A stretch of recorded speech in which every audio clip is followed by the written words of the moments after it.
Hello, guys. Welcome to a new episode of the Commerce Lab by Ecomcy. My name is Vincenzo Toscano, founder and CEO of Ecomcy, and today we bring you another session of questions and answers.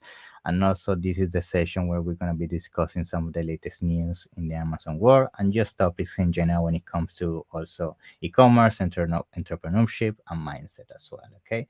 Before we get started with today's episode, I want to remind you all that we just dropped a new episode yesterday with the Sap Twins. We're talking about mindset foundation for scale. That episode was amazing. We're talking about some of the things that you need to keep in mind when it comes for sure to mindset whenever you get started into entrepreneurship and you start your own business. I think it's super important to really structure that foundation from day one to ensure you can have a long-term success when it comes to making any business in your journey, right? So also I would like to remind you all, to everybody that's joining for the first time today, that these sessions are going to be running every Tuesday at 5 p.m. GMT time, UK time, and then on Thursdays we're also going to be running the same sessions on Spanish, 5 p.m. as well, GMT UK time. Okay. I'm gonna start by putting into the screen some of the questions that we've been receiving, and for sure I'm also gonna be covering some of the live questions we might receive today as well. Okay, so I'm gonna start by bringing some of the topics, and then we get started with today's session. Okay, so let's see which one is the first question of today. Questions and answers. So the first question of the day that we're receiving here: how to differentiate a product. Okay, so this question is very interesting, and I like the fact that you guys are asking this. Is, I mean, the simple fact of asking is that you guys understanding that the days of just putting a product out there that is not differentiated from the rest is, I mean, those days on Amazon are for sure over. I mean, we all know that the days of just taking a simple spatula or a garlic press, as those are usually the iconic products whenever we make fun of people that just copy and paste products on Amazon. Those days are over. Today is all about branding, it's all about differentiation, it's all about understanding your market, understanding the avatar within your specific niche, and really bringing something to the market that solves a solution and really is within a specific area that nobody else is basically solving that pain for those specific customers. So also you need to understand that why you may ask yourself, okay, maybe I just want to make a quick buck, and that's it, right? Make a quick profit on a specific product and that's it. If that's your goal, that's a different thing. But for most people that watch this content, and for sure most people want to launch a product on Amazon, it's all about building a brand. It's all about building something that really can be long term. And we can definitely see how branding is super important when it comes to selling your business in the future, which, based on all the clients we speak on a daily basis and also people that I know in the community, the end goal is always an exit, right? So if you don't really focus in structuring your business as a brand from day one, you're gonna struggle to sell your business. I mean, we have worked in the past with clients that they have just an account that realistically just a generic account. They make money for sure, but they don't have really a brand. And when it comes in to exit the business, for sure you are gonna get a hit in there compared to a person that has a brand. It has an ecosystem. You really have other channels besides Amazon, and you're really creating a whole experience for your customers, right? So going back to the question, I think I went a bit long on that. How to differentiate a product. So I think the number one thing that you need to do for sure to understand your audience and understand how you can differentiate your product, the number one thing we usually do is analyze reviews, guys. Reviews are super key when it comes to understanding what the market is currently bringing to the table when it comes to features, maybe size, variations, options to the different to the niche that you want to be selling on. And once you analyze the reviews, for sure, most of the time you're always going to find something that people keep repeating. It might be the size, it might be the material, it might be that doesn't do this specific feature, it doesn't come with a case, it doesn't come with the shape, blah blah blah, so many things, right? So you want to identify first of all those things, and you want to make sure that you identify all those pain points, and you put them together into your new formulated product. Okay, so that's the number one thing that for sure is going to allow you to differentiate a product, because if you make sure that you are basically compensating the main issue that people is having when purchasing something within the niche that you want to focus. That's already a differentiation point. You're providing something in terms of value and options to clients that they currently can't find on the market, right? That's number one. Second thing that you can do to differentiate a product. So the second thing that you can do to differentiate a product is all about the experience of the customer, right? So I remember I keep bringing this to the table because I find it very interesting, and I think I covered this on my last session of questions and answers. I was mentioning last week how I went to seller sessions at Branded by Women here in London, UK, and they were talking how they wanted to bring this option of NFTs to the Amazon space. Isabella and Kevin King, they were both talking about this topic. Amazing people, check them out. They were talking about how NFTs could help enhance the experience of a customer, and that's just the tip of the iceberg. I mean, there are so many ramifications of what you can do to differentiate a product from the branding perspective, right? So you can do things that, let's say, once a customer purchase your product, they get a perk outside the product itself. It could be something around a community, it can be something around a specific cause, it can be anything that you make them feel part of of really a tribe, right? Usually, when I analyze brands, when I work with clients, I analyze why the brand is successful. It's always because the tribe is behind the brand. You want to really make a brand that your customers are actually doing the advertisement work for you.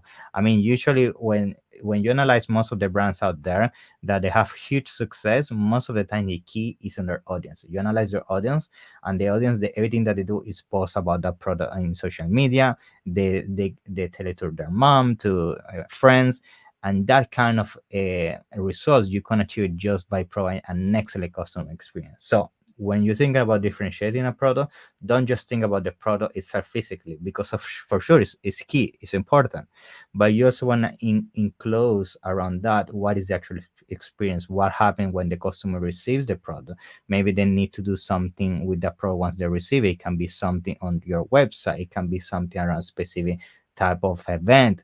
There are so many ways, guys. So those two key points, if you combine them, for sure, I think you can find an amazing idea when it comes to differentiation. And point number three, which I want to bring to the table, is, guys, talk to your suppliers. So many times we have found great ideas with our suppliers. So you may ask, why supplier? Because some of the times suppliers, they have prototypes. They are already thinking outside the box. They want to try to bring new products to the market, but realistically they haven't tested yet, so they don't know if it's gonna perform well, or maybe they have already bring an iteration of the current product they sell, but nobody has given it a try when it comes to bringing it to market. So talk to your supplier. Do you have a new iteration of this product? Do you have some features in mind that we could add? Eh, Anything like that, and for sure most of the time they're gonna give you that kind of product that is like on the shadows, that they for sure know they have potential but they haven't brought to market. You can be the first one to market. You could even try to come into an agreement that you can have some kind of exclusivity the first 2 years, things like that. So guys, there are so many ways when it comes to differentiation. I think for sure, don't try to stay on the black box of everything just going to Alibaba and copy paste everything that you find in there. That's for sure the starting point, but there's so many things around that you can use in terms of tools brainstorming when it comes to ideas that can help you differentiate even further from a traditional product that you can just copy paste. Okay, great. Okay, let's see which other questions do we have in here. Which methods do you use besides software to find products? So some of the strategies that we use when it comes to researching products, for sure software is always part of it. So we use a lot of Helium 10 and ZONGURU as part of our research methods.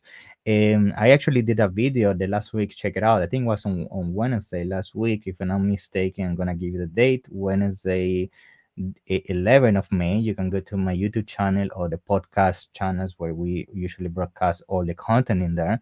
And I did a video around how to do pro research with keywords, which is very interesting because most of the time people focus on pro research, but the product itself, like based on revenue, reviews, size, the typical things that you see all over the place, right? But in this video, I was explaining how you could do the opposite, which is looking first for the intent, which in this case is a keyword. a keyword that has history in terms of relevancy of people looking for a keyword, and then you use that for brainstorming ideas in terms of product research. So that could be one of the first methods when it comes to involving software. But being more specific to your question, I will say that when it comes to finding products outside of software, I would advise for sure Etsy and Pinterest are always part of the equation. So Etsy, I like it because what happens with Etsy is that you need to understand that most of the time things that happen in Etsy is handmade products. So this most of the time are products that have for sure a potential when it comes to is serving a specific niche. In fact, if you go to Etsy, you can see the volume of sales this person is doing with a specific product and their brand in general. And second of all, most of the time, because these are handmade, because that's the only way you can sell on Etsy, this means these guys haven't reached the point of being mainstream in terms of production and factories and so on. So you can definitely find specific niche of products that basically you can achieve certain type of performance, maybe, or the shape or the design. Most of the time, for sure, is the shape, is the design and the material of the product that you can reach just with handmade. So you can try to reach some specific agreement with these sellers and be unique in terms of having that product just yourself on Amazon. But when it comes to validating these products in Etsy, you can see the sales history of these products. Then usually what we do, if this product has no history on Amazon, we try to get those keywords of products that we have identified on Etsy, and we try to see if there is any kind of intent when it comes to a search volume, if people looking for that specific product on Amazon, and see if there is any kind of person basically contributing to that need. And if there is somebody, then see what are the sales, how he's performing, and then you can use that as initial phase of product research. So that's with Etsy. With Pinterest, that's also a very interesting method to use, because Pinterest, which is a bit different from Etsy for sure, Pinterest sometimes you're gonna find concepts, right, of products. That means products that haven't even reached the production phase. These are designs of people sharing or ideas. Sometimes for sure you can find in Pinterest already pros are linking to shops or to other marketplaces, and Pinterest for sure is going to be huge in the coming years. Keep an eye on it. So have a look up Pinformatic, Pinformative. I think is the agency name. I always get confused with the name, but you have Matt and Marie, which are two of the leading persons in this agency behind Pinterest. And it's amazing. I mean, Pinterest for sure is going to be the next thing when it comes to launching products on Amazon, because it's all about the extra traffic you get in here. It's super cheap. It's super I mean, there isn't really that much competition when you compare to other platforms. So that's why keep an eye on Pinterest. Besides product research, I would definitely advise you have a look on Pinterest in terms of advertising, and also going further when it comes to designing strategies in there, because I think for sure that's going to be the future when it comes to launching products on Amazon. I was just checking the name of the agency. It's called Pinformative. I always get Pinformative. Check them out on Facebook, their website. Amazing agency when it comes to helping you scale your business on Amazon using Pinterest for as a mean of generating traffic and leads for your products on Amazon. Okay, so okay, I hope that answers your question. I'm gonna try to bring another question to the table now. Okay, so let's see. Next question: is it better to list a product with variations or normal? So this one will highly depend on what is your strategy long term. So this definitely benefits and cons when it comes to listing as a normal listing or as a variation. So number one thing that you need to consider when you list as a variation is that first of all, let's say you are selling a water bottle, right? Usually the example I like to use, and you have different colors. The color that sell the most under the main keyword, which in this case for sure will be a water bottle, that's the color that's going to show on page one. So what is the downside of that? Let's say you want to dominate the main page one with all your colors. You're not going to be able to do that with variations, which is not the case with single listings, because with single listing you could have all your water bottles different colors. Each of them have their own parent listing, and they could all end up in page one, and you basically dominate that niche, right? The downside of that as well, of having in single listings, is that they don't share reviews. So the downside is, let's say you have already 5 colors and you want to launch a completely new color. That color is going to launch with zero review. It's going to have no social proof, right? So that's why it's always going to be pros and cons when it comes to design. If you want to do normal listings or variations, just put that on a balance and see if realistically it makes sense for your specific business journey in terms of what you want to do with your brand and things like that down the line. Okay. Great. Let's see which other questions we got in here. Great. So I'm struggling to find influencers. What do you recommend? So yeah, influencers. I mean, guys, yeah, this is something becoming very trendy and big in the last couple of months. We all know that everybody's now talking about influencer marketing, even myself. So there's definitely a huge it's a huge topic, it's a huge thing, and most brands nowadays are aiming to integrate in some kind of influencer marketing because we all have seen what is happening with PPC, guys. PPC is reaching a point that is madness. I mean, we have clicks $7, $8. It's difficult to live with that. It's actually funny. I think yesterday I was having a look at one of the posts from Destiny from Better AMS, and she was mentioning how the same exact product in the post. Check it out on Facebook. Her said Destiny from Better AMS. She was mentioning how you could have a product that was performing exactly 5 years ago from now in terms of conversions, in terms of pricing, but just the simple fact that the CPC, the cost per click, has increased tremendously, made the A cost go in. I don't remember the figures exactly, but was something like from 34% to 100%, right? And she was basically making the point that regardless of your product performing very well, regardless of having everything in place, you still could be losing money because unfortunately the CPC you can't control that. That's something that is external. That's something that unfortunately it comes due to competition, right? So that's why brands are exploring other ways to bring traffic to the listing and basically try to compensate the expenses of PPC. So when it comes to finding influencer, there are tools out there. You can use Upfluence is one of the big ones out there. There are many. I'm not gonna name them all because to be honest, it's all based on personal preference and testing them out because it's all of them have different fees structures and things like that. But I think for sure if you wanna have the best way in terms of return when it comes to finding influencers and really creating a relationship, the best thing for sure is doing it by yourself and reaching out. Because the thing with these platforms is that for sure they're gonna post it, they're gonna drive some traffic, they're gonna create some content, but you never really establish a human like real friendship with them. Maybe not friendship because this is all business, right? But at least a relationship, right? Which is the case if you reach out to them, you use an assistant to reach out to them, and you really establish a communication, get them on a call. Which sometimes this platform don't allow you to do that, right? So test different platforms, try to do it yourself. If you try to do it yourself, I'm gonna also be honest, it's difficult in terms of conversions. On average we get around 10-15% conversions. That means out of 100 people, maybe 10 people, 15 people is gonna get back to you. So that's the reality. They get tons of messages on a daily basis. But I think the future when it comes to influencer marketing for sure is creating brand ambassadors.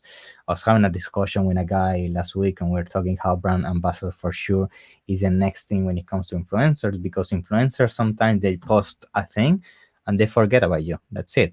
But creating brand ambassadors, somebody that's always side by side with you, they keep using your products on a daily basis, they put it organically on their feed, they recommend that to their friends, to their community. That's definitely what you want to create because that keeps feeding content, traffic, and also organic content that you can repurpose for marketing purposes, right? So explore those different methods. For sure you can try the software ones, but again you're not going to have the real communication when it comes to the influencers. And then you can try it yourself. You can hire an assistant which can definitely do this very cheap in terms of reaching out. Just have patience in terms of them getting back to you. And also consider that when it comes to basically having this communication with them and interaction. Sometimes it's a process that for sure is not like you reach out to them and they reply to you and in 1 week they're gonna doing content. Sometimes it takes a couple of weeks until they get in confidence with you. They get basically to an agreement that makes sense for them, and you can go from there. Okay. Great question. Let's see which question we want to in here. How to translate listings to other languages. Okay, so when it comes to translating your listings to other languages, I think the first thing that is super important is to do localization when it comes to translation, right? So I did an episode a while back with Omar from Margin Business, which, by the way, I need to have you back, Omar, if you are watching this. He's amazing when it comes to doing, dealing with translations and localization. So understanding the community on a specific country, understanding how to write it for that specific niche culture and so on, and make sure it converts based on those specific characteristics, right? So basically the findings of this discussion, and also based from my experience, is that when you want to translate a listing, last thing that you want to do, guys, is go to Google Translation, right? You don't want to just copy paste the translation, or you don't want to use the Amazon translations, because they are very poor when it comes to transferring the message of what you want to say in English, let's say, to Spanish, to Italian, German. They are different for sure languages, also in the way the sentences are written, and also the way you transmit the ideas. So you want to make sure that it's not just about translating the keyword by keyword, but also the way you basically transfer the message to your audience on those specific marketplaces. And also Vanessa Hang, she started also talking lately how by dealing with the Spanish translations of your listing. I think she did an episode on that, and I will need to check her out in terms of providing you with a link, but you can reach out and I can find that content for you. And she was speaking how for example, when you go to Amazon, you're gonna find a listing, let's say in the States, you can change the language in there. Usually those extra languages option, you can edit them, but she found a way to do it with flat files and going basically on the back end of Amazon, and that definitely helps. So in summary, that means that translation is super key. If you use the right terminologies, if you know how to understand the slang of the specific language, and also if you understand the culture, guys, because there are so many things that when it comes to culture are super different, and it's not just about translation, it's the way you write it that also is key to hit that specific point when it comes to creating the conversion for that specific avatar. Okay. Great. Let's see. Which other question? Does Amazon PPC cost deduct from Amazon balance or from my credit card? So you have two options actually. You can automatically deduct that. You can choose. I think the reason we're asking that is because maybe you have heard the advice of the credit card, and I'm going to explain how it usually works. So yes, the Amazon PPC, you can set up that on your Amazon account if you want it to be deducted from your Amazon balance or you want it from the credit card. I usually always advise to use credit card and create a credit card, guys, that give you tons of points, it give you cashback, any kind of reward, because I mean, most of you, if you're spending, let's say, 1,000, 2,000 per month on PPC, at the end of the year, that's around 24K if you do 2,000 per month that you can be put on a credit card. If that give you points or miles, you can maybe end up having a free flight per year or any other type of compensation that you want to redeem your points. So make sure the expenses of your PPC goes through a credit card and not your Amazon balance, so you can take the most when it comes to that expense, right? Because at the end of the day, if you don't do that, that's a wasted benefit that you're not going to be able to claim. Okay. Great. I think we have time for another question and then we end today's session. So let me see which other question we got in here.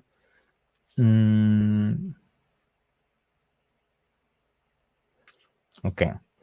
How to search for what is trendy with keywords but may not exist yet. So yeah, I think this one is a bit is a bit going back to my ideas of how to do pro research. And basically, how to search for what is trendy with keywords that might not exist. You can definitely use, there's a tool in Helium 10 called a trend, and you can find trends on specific niches, and that helps you find keywords. But also there is a great tool when it comes to trendy, that in the Helium 10 dashboard you're gonna find a Pinterest keyword generator, and that tool, I think so many people is not using it, and it's amazing. Basically, that tool, what allows you to do is find keywords that are trendy and are having potential, and then once you find those keywords, what you want to do for sure is go to Amazon, see what is the basically search volume and the search trend behavior. And if you see the search trend behavior is in green, that means it's improving. There's definitely an intent of a product that doesn't exist, and you might try to use that as a way to validate a gap in the market and provide a product that isn't yet there, to basically try to solve the needs of people using that keyword to find a specific product. Okay. Great, guys. So yeah, we covered quite a while questions. So thank you very much for all the questions you guys are sending. Please remember to like, share, and subscribe if you're liking this content. That helps keep growing all our channels to keep reaching amazing people like you. Remember that we're gonna be doing these sessions on a weekly basis, as I mentioned at the beginning of the episode. And also remember that every Monday we're dropping an episode with one of our special guests to talk around a specific topic when it comes to the Amazon ecosystem, e-commerce and mindset, entrepreneurship, everything that we think that's going to be valuable for you when it comes to scaling your business. And on Wednesdays, I usually try to drop some gold nuggets when it comes to content that goes more technical, like the one I did last week when it comes to pro research, so I can provide you more, insight and day-to-day actionable things in terms of using what I'm doing, and you can replicate that in your business. Okay. So thank you very much. Remember that if for some reason we didn't cover any specific question, you can send it to our social media channels. And also remember that on our website, we always provide free consultation for first-time customers. So this consultation is actually to explore your business and see if we can actually provide some kind of value, and we can work by your side. And finally, I also forgot another thing. We actually are providing a special discount due to Helium 10 6 birthday. You can actually find us on the Trusted Partner directory now. And if you find us and contact us through the Helium 10 Trusted Partner directory, you're going to get a special discount. So go there, check it out, and maybe you can get that discount for yourself, right? So thank you, guys. Thank you very much. Have an amazing day. And remember, keep hustling and never give up. Mindset is everything, like you see here. Definitely 100%. Okay. Take care. Bye bye.